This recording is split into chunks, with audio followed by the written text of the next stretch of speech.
let's talk about the one thing that everybody was bringing up earlier on Facebook that they wanted to talk about and chit chat about, and that's Star Wars: Last Jedi.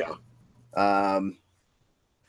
Jack, go ahead and turn off your headphones because we know you haven't watched it. We'll send you a message on Facebook when I would say though, do yourselves a favor and you need to listen to the Nerd Mosh Pit. It's a 2-part episode. We split it into 2 parts because it was that long. Literally over 2.5 hours of me, Big Papa Matt, Kenny, Nick, and the other guy, Steven talking about Last Jedi. Man, we just talked it all up. So then at the end we ranked our Star Wars movies from worst to best. So it's definitely worth getting into if you want to get into the real nitty gritty of scene by scene. I'm used to talking to you guys on podcasts, so if I listen to it, I'm gonna want to like yell answers at you. Like, no, that's all wrong. But yeah, Last Jedi. Let's talk about Last Jedi. Yes. What did we think? Good, bad, indifferent. Somebody. I really liked it. I think there was definitely some holes, and floating space Leo was dumb, but everything else was pretty entertaining. So you what do you think, Igor? Let Igor go ahead. I think there's a lot of flack for the gambling planet, and well, I can understand that plot wise. Damn, it was a nice set piece. So yeah, I'd say it really still comes out ahead because you go to the movies to see the movie primarily. Second, the story is still important, mind you, but if what you wanted most was the good story, you'd be listening to it or reading it, quite frankly. And it was a gorgeous and just really, really, it was an awesome set piece. They even included new animals without making them obnoxious and cute, which I appreciated. And he says they did Luke dirty. I don't agree. I think.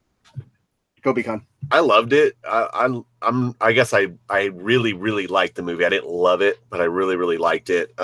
It's way better than the 3 prequels, like by leaps and bounds. I thought it.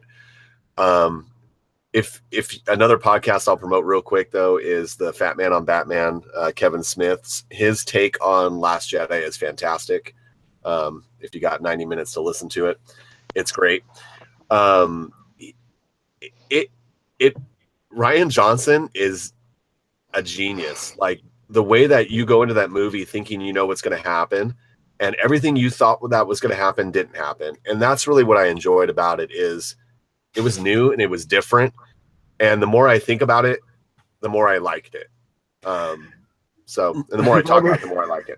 Robert says it was a 3-hour-long space chase. The OJ space scene. Oh God, come on! It wasn't that bad. And hey, let's be, we can hear. Super. I hated the arc on the lasers in space. What was that? Gravity? I don't know. They were coming in like mortar shots. It was Proton torpedoes? Are we just talking about our least favorite scene? No, we're just talking about what we thought about Last Jedi in general. All right. So. Well, for me, the biggest spot of disbelief, suspend my disbelief, it was the scene at the execution when they're going to, chop Rose and Finn's head off and the blast hits and they're perfectly fine. Every single person around them is dead, but they get up and they're fine. And then the person that was standing right next to them, Phasma, is coming from the other room with a whole battalion of soldiers that are supposedly fine. Yeah, all in a span of 10 seconds. It was horrible editing, horrible plausibility. Took me completely out of the scene. Just speaking of characters awful. that got done dirty, Captain Phasma. We barely saw her. There's supposed to be Gwendolyn Christie was supposed to have this. Boba Fett Part 2. All the hype died in a pit. Well, that's what that's what somebody that a friend of mine brought up was that it felt to him like they basically just took JJ's ideas and like, oh, we don't like that. We're going to throw this out, and let's get rid of Snoke. Let's get rid of, that's how they felt on it. Was they were characters that were pointless to have because they didn't want to progress with what JJ had planned with creating them in the first place. Now, I didn't get that, but Death of Snoke and the fight scene afterwards, that was fantastic. Yeah.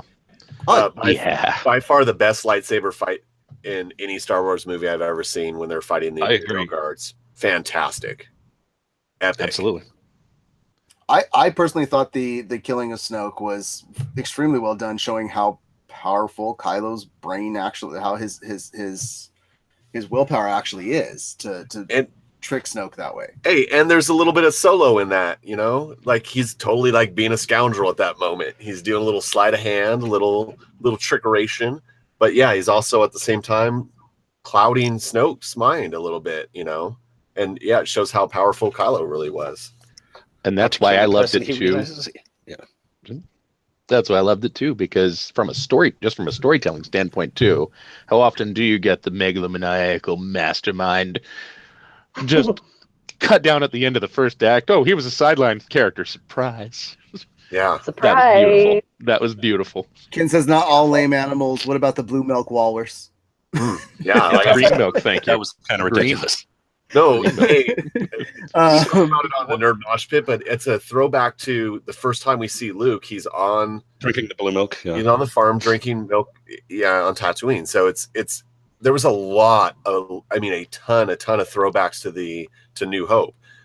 There's the R2D2 scene where he throws up the Leia. That's a whole connection back. The ending where he, before he goes all ghost and he's looking at the two sons, it's all a mirror image of Luke's life from start to finish, from what we've seen in film, from New Hope to Last Jedi. It's one big, beautiful story wrapped up. And obviously we get to continue it on in ghost mode now.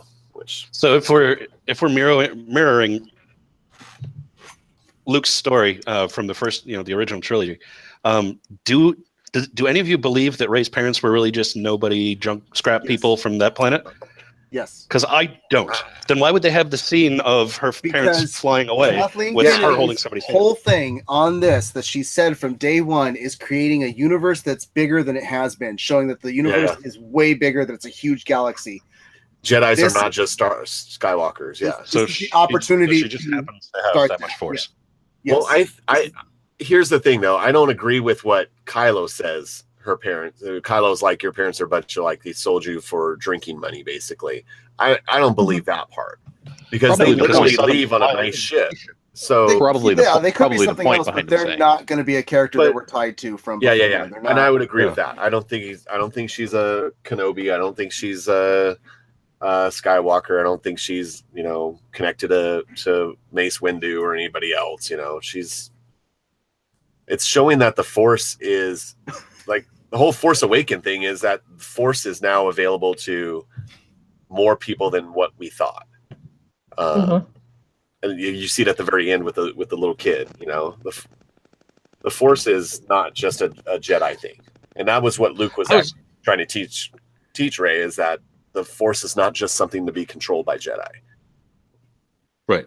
I just think that if we're mirroring Luke's arc from the original trilogy, then in the third movie, she should find out something relevant about her family.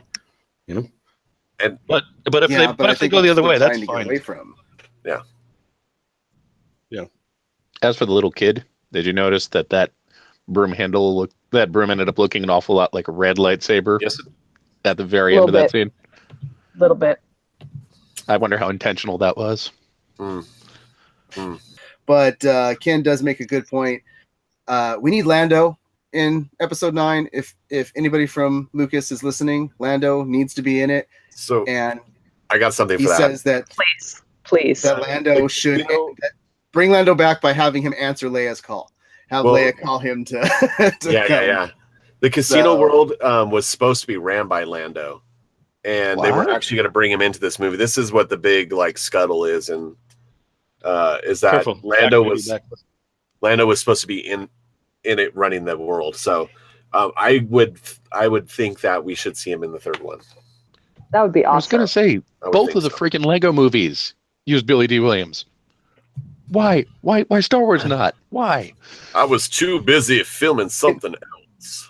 In that context, why no Star Wars use Lando? I was too busy making money.